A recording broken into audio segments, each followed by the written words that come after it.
तो मेडिकल की तैयारी कर रहे लाखों छात्रों के लिए राहत की खबर है। केंद्र ने national eligibility cum entrance test यानी कि नीट को टालने के लिए अध्यादेश की मंजूरी दे दी है। यानी अब मेडिकल एंट्रेंस के लिए अलग अलग राज्य परीक्षा लागू ले सकेंगे। एनईईटी पर बढ़ते विवाद के बीच आज कैबिनेट की बैठक में अध्यादेश को मंजूरी दी गई। फैसले के बाद राज्यों को 1 साल तक एनईईटी से छूट मिल गई है। केंद्र ने फैसले को छात्रों के हक में बताया। कांग्रेस ने अध्यादेश वापस लेने की मांग की। एनईईटी के समर्थन में याचिका दायर करने वाले वकील ने अध्यादेश को सुप्रीम कोर्ट में चुनौती देने की बात कही है। जजमेंट के पश्चात कुछ स्टेट मिनिस्टर्स और कुछ स्टेट के कंसर्न्स आए हैं related to language and syllabus. हम उसकी कंसल्टेशन प्रोसेस कर रहे हैं। कंसल्टेशन प्रोसेस होने के पश्चात हम निर्णय पर आएंगे। जैसे ही हम निर्णय पर आएंगे हम आपको सूचित करेंगे। और मांग करते हैं कि मोदी सरकार इस ऑर्डिनेंस को वापस ले और एनईईटी को होने दे। एनईईटी के पहले चरण के तहत 1 मई को आयोजित परीक्षा में करीब 6.5 लाख छात्र शामिल हुए थे। 11 अप्रैल को सुप्रीम कोर्ट ने मेडिकल के लिए होने वाली अलग अलग प्रवेश परीक्षा को खत्म कर सिर्फ एनईईटी को मंजूरी दी। महाराष्ट्र, कर्नाटक और तमिलनाडु समेत कई राज्य इस साल एनईईटी को लागू करने का विरोध कर रहे थे। राज्यों के विरोध को देखते हुए 14 मई को वित्त मंत्री अरुण जेटली ने एनईईटी पर सर्वदलीय बैठक बुलाई थी। तो आपने वो कहावत तो सुनी होगी, चिराग तले अंधेरा। जी हां, आज कुछ ऐसा ही हुआ बिजली मंत्री पीयूष गोयल के साथ। मंत्री जी सरकार के 2 साल पूरे होने पर अपनी उपलब्धियां गिनवा रहे थे और तभी अचानक उनकी प्रेस कॉन्फ्रेंस में बत्ती गुल हो गई, वो भी एक नहीं 2 बार। ऊर्जा मंत्री पीयूष गोयल मोदी सरकार की 2 साल की उपलब्धियां गिनाने के लिए कॉन्फ्रेंस में पहुंचे थे, लेकिन उन्होंने जैसे ही बोलना शुरू किया थोड़ी देर बाद बिजली चली गई। पहली बार बिजली करीब 14 सेकंड के लिए गई। बिजली आने के कुछ ही देर बाद फिर अंधेरा हो गया। दूसरी बार बिजली करीब 1 मिनट 13 सेकंड तक गायब रही। हालांकि पीयूष गोयल ने कॉन्फ्रेंस जारी रखी।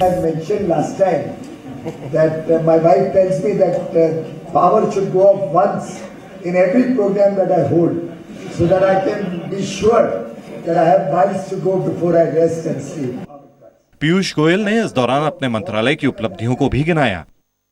पीयूष गोयल ने कहा कि सरकार की उदय यानी उज्ज्वल डिस्कॉम एश्योरेंस योजना सफल रही।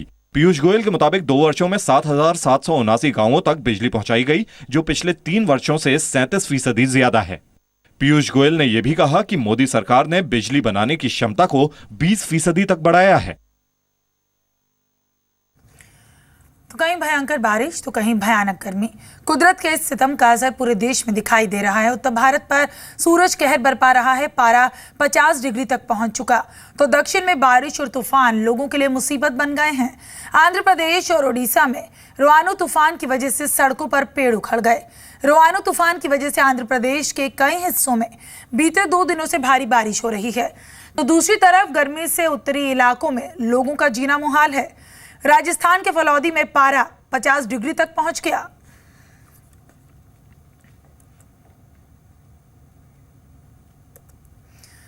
तो लगता है कि इस बार गर्मी अगले पिछले सारे रिकॉर्ड तोड़ देगी। अहमदाबाद में कल गर्मी ने 100 साल पुराना रिकॉर्ड तोड़ डाला, जबकि राजस्थान के फलौदी में तापमान 50 डिग्री तक पहुंच गया। लेकिन गर्मी का एक और साइड इफेक्ट है बढ़ती महंगाई। सब्जी दालों के दाम लगातार बढ़ रहे हैं और आने वाले कुछ समय में इससे राहत मिलने वाली नहीं।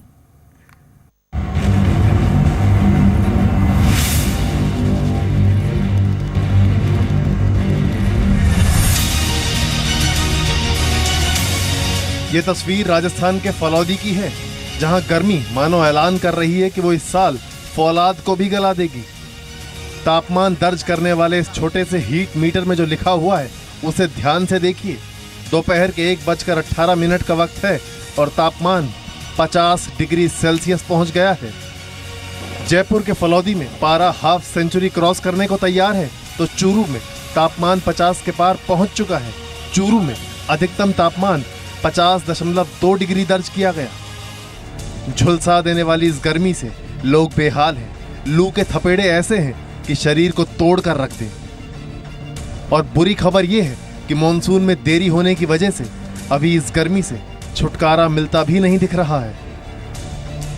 जलती हुई धरती को ठंडा करने के लिए फायर ब्रिगेड की गाड़ियों से सड़कों पर छिड़काव किया जा रहा है। सुबह की धूप ही कहर बरपाना शुरू कर देती है और दिन चढ़ने के साथ तो मानो अंगारे बरसने लगते हैं। लोगों का घरों से निकलना मुश्किल हो गया है। अहमदाबाद में तो गर्मी ने 100 साल पुराना रिकॉर्ड तोड़ दिया है। अहमदाबाद में कल तापमान 48 डिग्री दर्ज किया गया, जबकि इससे पहले का अधिकतम तापमान 27 मई 1916 को यानी 100 साल पहले 47.8 डिग्री तक गया था। महाराष्ट्र के अकोला में 15 साल बाद 47 डिग्री के पार पहुंचा पारा। चूरू में गर्मी ने 23 साल का रिकॉर्ड तोड़ दिया, तापमान 50 के पार पहुंचा। सीकर में भी पिछले 5 साल का रिकॉर्ड टूट गया है। सीकर में 2012 में अधिकतम तापमान 36.7 डिग्री था, लेकिन इस साल पारा 45 डिग्री के पार पहुंच गया। वहीं बाड़मेर में भी पारा 48.6 डिग्री दर्ज किया गया। जैसलमेर में भी तापमान 48.8 डिग्री दर्ज किया जा चुका है।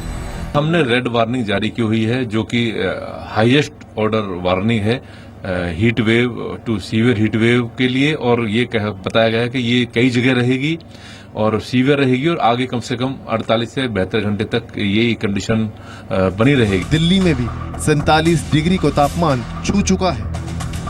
मौसम विभाग के मुताबिक फिलहाल इस भीषण गर्मी से राहत नहीं मिलेगी। अगले 3-4 दिनों तक गर्मी और बढ़ेगी। उधर आंध्र प्रदेश और ओडिशा में रोआनो नाम के तूफान ने तबाही मचा रखी है। तूफान इतना तेज था कि सड़कों पर पेड़ तक उखड़ गए। रोआनो चक्रवाती तूफान की वजह से आंध्र प्रदेश के विभिन्न हिस्सों में बीते 2 दिनों से भारी बारिश हो रही है। ओडिशा में लगातार हो रही बारिश से कई शहरों में पानी तक भर गया। पुरी में चारों तरफ पानी भरा है, गाड़ियां पानी में डूबी हैं। मौसम विभाग ने ओडिशा के कुछ भागों में तेज हवाओं के साथ भारी बारिश की चेतावनी जारी की।